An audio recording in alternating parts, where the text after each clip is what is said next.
Colonel Narendra bull Kumar का जन्म 8 दिसंबर 1933 को हुआ था। वे एक भारतीय सैनिक पर्वतारोही हैं।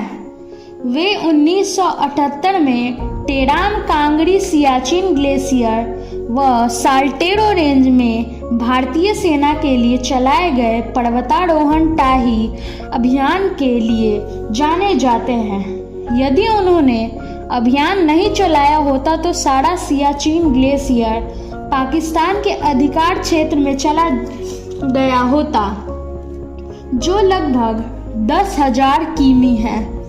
कर्नल नरेंद्र के अभियान के कारण भारतीय सेना ने इस पूरे क्षेत्र पर अधिकार किया है। कुमार ने भारत को सियाचिन पर पुनः कब्जा पाने के लिए 7 पर्वत श्रृंखलाएं पीर पंजाल रेंज, हिमालय, जास्कर, लद्दाख, साल्टोरो, काराकोरम और अग्रिल पार की। नरेंद्र 1933 में रावलपिंडी ब्रिटिश भारत में पैदा हुआ थे।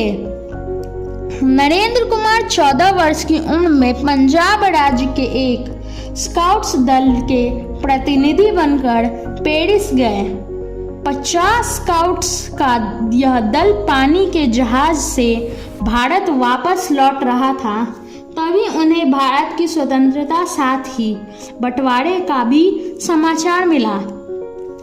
कर्नल नरेंद्र कुमार की जन्मभूमि रावलपिंडी राजनीति की भेंट चढ़कर पाकिस्तान में जा चुकी थी। अजीब परिस्थिति थी। स्काउट्स दल के आधे हिंदुस्तानी पाकिस्तानी बन चुके थे। वे स्वतंत्रता की खुशी मनाना चाहते थे, इसलिए उन्होंने मिलकर एक झंडा तैयार किया। उन्होंने उसके बीच में यूनियन जैक एक ओर भारत तथा दूसरी ओर पाकिस्तान डाल दिया। वे एक राष्ट्रीय गीत गाना चाहते थे, लेकिन कौन सा? तो बस उन्होंने इतना ही गाया, एक तेरा सहारा। इस गीत को गाकर मानो सभी ने स्वयं को नियति को समर्पित कर दिया। जो पाकिस्तानी बना दिए गए थे वे कराची उतरे और जो भारतीय थे उन्होंने बंबई बंदरगाह पर उतारा गया। बंबई उतरकर नरेंद्र कुमार शिमला अपने माता पिता के पास पहुंचे। नरेंद्र कुमार और उनके तीनों भाइयों ने भारतीय सेना की सेवा में अपना जीवन समर्पित कर दिया। नरेंद्र कुमार ने भारतीय सेना में 1950 में प्रवेश किया था। उन्होंने अपनी प्रशिक्षण के द्वारा बॉक्सिंग, घुड़सवारी और साइकिल पोलो में भाग लिया। वे जून 1954 में कुमाऊं राइफल्स में नियुक्त किए गए और तभी से वे शीतकालीन खेलों व पर्वतारोहण में रुचि लेने लगे। उन्होंने भारतीय सैन्य अकादमी देहरादून में अपना प्रथम बॉक्सिंग मैच लड़ा था, जिसमें उन्हें बुल की उपाधि मिली थी। उनका प्रतिद्वंद्वी एक वरिष्ठ कैडेट सुनीत फ्रांसिस रॉड्रिजियस था, जो बाद में थल सेनाध्यक्ष बना। प्रारंभ में उनके प्रतिद्वंद्वी ने उन्हें बुरी तरह पीटा, परंतु नरेंद्र कुमार ने संभालते हुए उन्हें इस प्रतियोगिता में बुरी तरह से हराया। इस तरह से उन्होंने अपने लिए बुल उपनाम कमाया। पर्वतारोहण में कर्नल की रुचि तब जागृत हुई जब उन्होंने तेनजिंग नोर्गे एवरेस्ट की चोटी के प्रथम विजेता हिमालय पर्वतारोहण संस्थान के निदेशक से मुलाकात की। बाद में वे इसी संस्था के निदेशक भी बने। मार्च 1958 में नरेंद्र ने माउंट त्रिशूल 23,360 फुट के अभियान के लिए सेना और नौसेना का सफल नेतृत्व किया। उसके बाद उन्होंने अनेक पर्वतारोहण अभियानों में भी भाग लिया। 1960 में वे एवरेस्ट पर्वत की चढ़ाई में मौसम खराब होने के कारण उन्हें वापस लौटना पड़ा।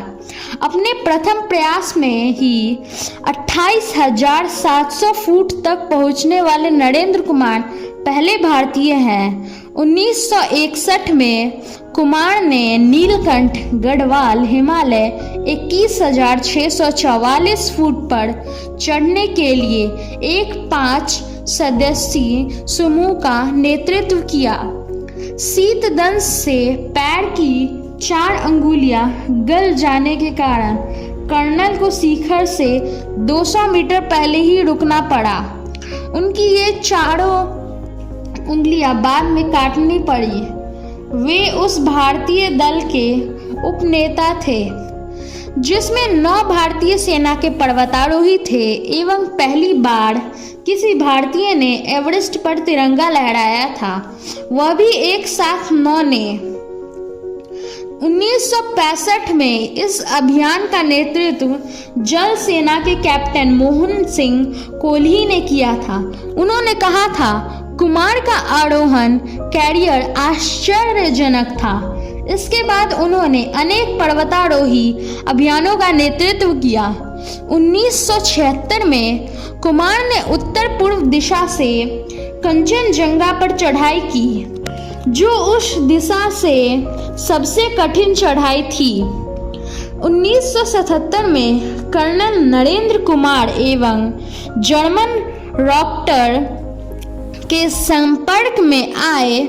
वह ग्लेशियर के प्रारंभिक स्थल से नुब्रा नदी का अवरोहण उसके उद्गम से शुरू करना चाहता था। वह व्यक्ति पूर्वोत्तर कश्मीर का एक नक्शा लाया था जिसमें भारत के सियाचिन ग्लेशियर का बहुत बड़ा भाग पाकिस्तान के हिस्से में दिखाया गया था। यह देखते ही नरेंद्र कुमार के अंदर ज्वाला धधक उठी। वे भारत के सैन्य अभियानों के निदेशक लेफ्टिनेंट जनरल छब्बड़ के पास गए और उन्हें वह नक्शा दिखाया। छिब्बर ने विषय की गंभीरता को देखते हुए शीघ्रता से कुमार को सियाचिन पर्वतारोहण टोही अभियान करके की अनुमति प्रदान की। 1978 में कुमार ने high altitude warfare school Gulmarg के छात्रों का एक टोही दल बनाया। दुश्मन को इसकी कानो कान खबर नहीं होने दी। उन्होंने दिखाया कि वे उन्हें व्यवहारिक प्रशिक्षण के लिए ले जा रहे हैं। यह दूर दराज ग्लेशियर में पहला भारतीय अभियान था। टीम 50 डिग्री सेल्सियस तापमान को सहते हुए मुश्किल दर्रों, चोटियों और दुर्गम रास्ते से गुजरते हुए ग्लेशियर के आधे रास्ते पहुंच गए। वहां से 3 सदस्यों की एक टीम ने 24,631 फुट ऊंची टेराम कांगड़ी द्वितीय का आरोहण पूर्ण किया, जो साखमा घाटी के दक्षिणी किनारे पर स्थित है। भारतीय वायुसेना ने इस अभियान के लिए रसद और ताज़ा राशन की आपूर्ति करके सहायता प्रदान की। टीम पाकिस्तानी अभियानों के द्वारा उनकी घुसपैठ के सबूत के रूप में छोड़े गए कचरे के साथ लौटे। 1981 में 70 सदस्य का दल लेकर कुमार पुनः सियाचिन पर जा पहुंचे और वहां भारतीय तिरंगा पूरी शान से साथ लहराया। 1982 में उन्होंने डॉक्टर एस.जेड. कासिम के नेतृत्व में अंटार्कटिका जाने वाले सदस्यों को द्रास में प्रशिक्षण दिया। यह प्रथम भारतीय दल था जिसने अंटार्कटिका में सर्दियों में गंगोत्री नाम से शिविर लगाया था। द्रास में सर्दियों में 0 से -56 डिग्री से भी कम तापमान रहता है। बाद में 1983 में कुमार ने इलस्ट्रेटेड वीकली ऑफ इंडिया नामक पत्रिका में अपनी यात्राओं का एक ब्यूरो प्रकाशित किया। युद्धाभ्यास और सियाचिन में संघर्ष की स्थितियों पर जयदीप सिरकर द्वारा काराकोरम में उच्च नीतियां नामक एक संक्षिप्त लेख कलकत्ता टेलीग्राफ समाचार पत्र में 1982 में प्रकाशित किया गया। बाद में भारतीय सेना के इस गोपनीय अभियान की खबरें और तस्वीरें भारती की इलस्ट्रेटेड वीकली नामक लोकप्रिय पत्रिका में प्रकाशित की गई। 13 अप्रैल 1984 को भारतीय सेना ने सियाचिन ग्लेशियर पर पाकिस्तानियों के विरुद्ध एक अभियान छोड़ा जिसे ऑपरेशन मेघदूत के नाम से जाना जाता है। इस अभियान में सेना द्वारा ग्लेशियर पर भारतीय अड्डों की भी स्थापना की गई। कुमार और उनकी टीम द्वारा बनाए गए विस्तृत मानचित्र, योजनाएं, तस्वीरें और वीडियो ने भारतीय सेना को संपूर्ण सियाचिन ग्लेशियर को पाने में सहायता की एवं इसके दक्षिण की ओर के क्षेत्र, मुख्य पहाड़ियों और दर्रों सियाला, बिलफोर्डला, ग्योंगला, यरमाला और चुलुंगला और साल्टोरो सीमा पर भारतीय झंडा लहराया। मुख्य बिलफोर्डला प्राचीन सिल्क रूट है जो अविभाजित भारत और चीन को जोड़ता है।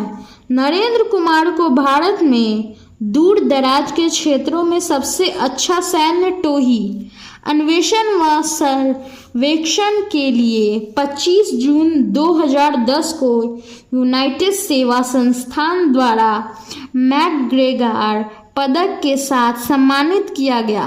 नरेंद्र को भारत के चौथे सर्वोच्च नागरिक पुरस्कार पद्मश्री से सम्मानित किया गया। अर्जुन पुरस्कार, IMF मेडल, कीर्ति चक्र और अतिविशिष्ट सेवा मेडल आदि अनेक नागरिक व सैन्य पुरस्कारों से सम्मानित किया जा चुका है। नरेंद्र कुमार को उसकी शिक्षण के लिए संयुक्त राष्ट्र की फेलोशिप से सम्मानित किया गया था। उन्हें 4 महीने के लिए स्विट्जरलैंड और राष्ट्रीयता से प्रशिक्षित किया गया। अपने प्रयासों से भारत में रिवर राफ्टिंग शुरू करने के लिए उन्होंने लद्दाख से सिंधु नदी और सिक्किम से तीस्ता का आरोहण किया। ग्लेशियर में कुमार बेस के नाम से सियाचिन ग्लेशियर में एक मुख्यालय है जो 4800 मीटर की ऊंचाई पर एक रसद पोस्ट के रूप में स्थित है। सियाचिन संसार का सबसे बड़ा हिमनाद है। यहाँ पर शून्य से भी 50 डिग्री कम तापमान में भारत के लगभग 10,000 से अधिक सैनिक रात दिन भारत की सीमा की रक्षा में लगे रहते हैं। वे जिन कठिन परिस्थितियों से में रहते होंगे, देश के राजनीतिज्ञों को उसका अनुमान भी नहीं हो सकता। सैनिकों के साथ राजनीतिक दूरियां मिटाते हुए अपना स्नेह बांटने के लिए वर्ष 2014 में भारत के प्रधानमंत्री श्री नरेंद्र मोदी ने अपनी दीपावली सियाचिन में तैनात सैनिकों के साथ मनाई। दूसरे शब्दों में कहे तो सियाचिन को 2 हीरो मिल गए, एक नरेंद्र बुल कुमार और दूसरे नरेंद्र दामोदर दास मोदी। इतने सहानुभूति और सैनिक सम्मान की भावना अगर पड़ोसी देश में भी फैल जाए तो वह दिन दूर नहीं जब सियाचिन रण क्षेत्र के बजाय केवल पर्वतारोहियों के लिए एक चुनौती मात्र रह जाएगा।